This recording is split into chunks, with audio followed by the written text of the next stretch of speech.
Shiv Sena Dogra front ने greater Kailash में भूमि विवाद मामले को लेकर हुई हत्या के विरोध में आज जोरदार प्रदर्शन किया। फ्रंट के प्रधान अशोक गुप्ता ने कहा कि भूमाफिया दिन ब दिन अपने जाल को बढ़ाते जा रहे हैं और ये सब रेवेन्यू विभाग के साथ मिली भगत के चलते हो रहा है। उन्होंने कहा कि इस मामले की कड़ी जांच के साथ ही आरोपियों के विरुद्ध भी कड़ी कार्रवाई होनी चाहिए। वहीं अशोक गुप्ता ने जहां PSA लगाने की सराहना की तो वहीं कहा कि धारा 302 भी लगना चाहिए था। कुछ लोग रेवेन्यू डिपार्टमेंट के लैंड ग्रैबर के साथ मिलकर के इस सारी व्यवस्था को अंजाम देने का प्रयास करना चाहते हैं। डिजिटलाइजेशन सबसे बड़ा सब्जेक्ट, सारा रिकॉर्ड लैंड्स का डिजिटलाइज कर दिया जाएगा, लेकिन वो कहाँ तक पहुंचा उसके बारे में सूचना देने का हमको प्रयास करना होगा।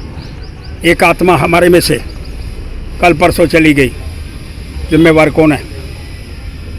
आपको याद होगा जब सरकार ने, उपराज्यपाल ने लैंड ग्रैबिंग के विषय के अंदर एक बहुत बड़ा आंदोलन करने का प्रयास करा।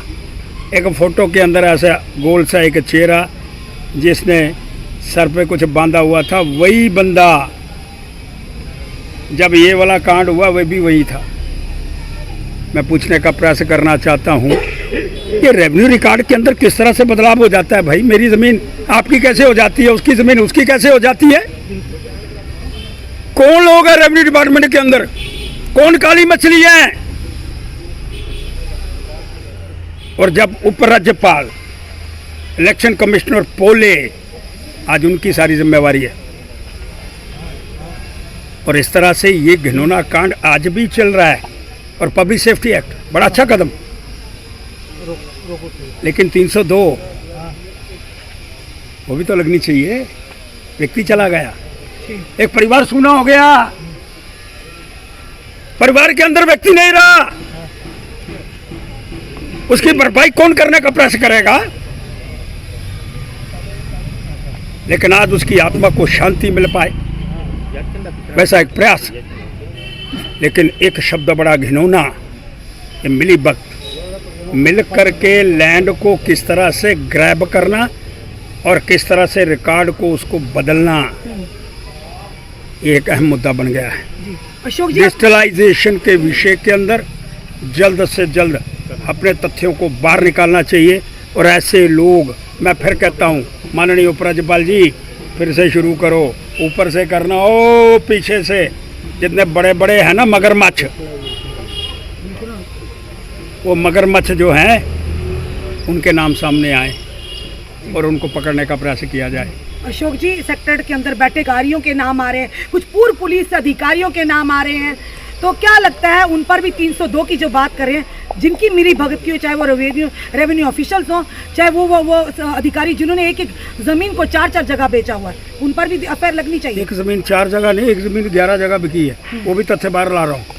डिजिटलाइजेशन होना कितना जरूरी है सर? अरे डिजिटलाइजेशन नहीं होगा तो मेरी जमीन मेरी है ही नहीं। पूरे हिंदुस्तान के अंदर डिजिटलाइजेशन है ना, 370 गई, डिजिटलाइजेशन क्यों नहीं आई? बोलो, क्या पुलिस विभाग कर पाएगा निष्पक्ष जांच और कार्रवाई? क्यों नहीं कर पाएगा? नहीं करने में क्या है? DGP पर किसी को डाउट है? ईमानदार व्यक्ति है जैन, मिस्टर जैन, कोई सौगंध खाने का प्रयास नहीं करता। मिस्टर सुनील, क्यों नहीं होगा? खुद जाकर के थानों के अंदर जाकर के खुद मुअत्तल नहीं कर रहा सुनील जी, क्यों नहीं होगा? जब एक DIG कभी देखा थाने के अंदर जाकर के, ए मुंशी गया, कल वो गया, परसों ऐसा ही गया, एक लंबी फहरिस्त देने का प्रयास करना चाहता हूँ। लेकिन मैं फिर कह रहा हूँ जी, ये कांड क्यों हुआ? ये कांड नहीं होना चाहिए था। अगर अवतार सिंह मर्डर के सामने ना आता तो शायद कई पन्ने ना खुलते, कई चेहरे बेनकाब ना होते। अरे आपने लैंड ग्रैबिंग वाला विषय रोका क्यों है अभी तक? पहले उसके विषय के अंदर तथ्यों को ला करके बाहर रखने का प्रयास करो। क्या लगता है किस ओर जा रहा है जम्मू कश्मीर? जम्मू कश्मीर सही दिशा के अंदर जा रहा है और अंजाम भी सही होगा, लेकिन काली मछलियाँ बीच में रहती हैं, हर जगह रहती हैं। उसका जवाब तो देना ही पड़ेगा ना जी। काली मछलियों को पकड़ना पड़ेगा। कैसे पकड़ेंगे जब डिजिटलाइजेशन नहीं होगी? ये घोटाले तो चलते रहेंगे सर।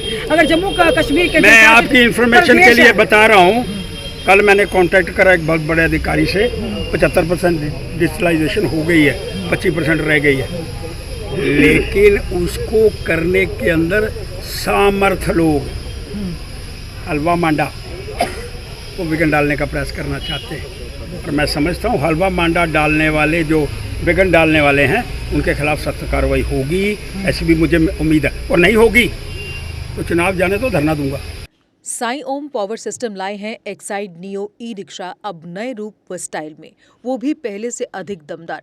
एक्साइड नियो में अब आया है बड़ा डैशबोर्ड, वो भी एंड्रॉयड डिस्प्ले के साथ, USB charger with powerful sound system के साथ, जबकि एक्साइड नियो अब आ गया है लेड एसिड के साथ लिथियम बैटरी में, जो देगा आपको एक बार चार्ज करने पर 130 किलोमीटर माइलेज। 1200 वॉट की पावरफुल मोटर हर चढ़ाई को बनाए आसान, पावरफुल शॉकर व बेहतरीन सस्पेंशन, फ्रंट में अधिक पावरफुल शॉकर, नए मजबूत अलॉय व्हील, अधिक रोशनी वाली हेडलाइट व इंडिकेटर, मजबूत रूफटॉप कैरियर व गर्मी से बचाव के लिए रूफ मैट, जबकि यात्रियों की सुरक्षा के लिए राइट साइड प्रोटेक्शन।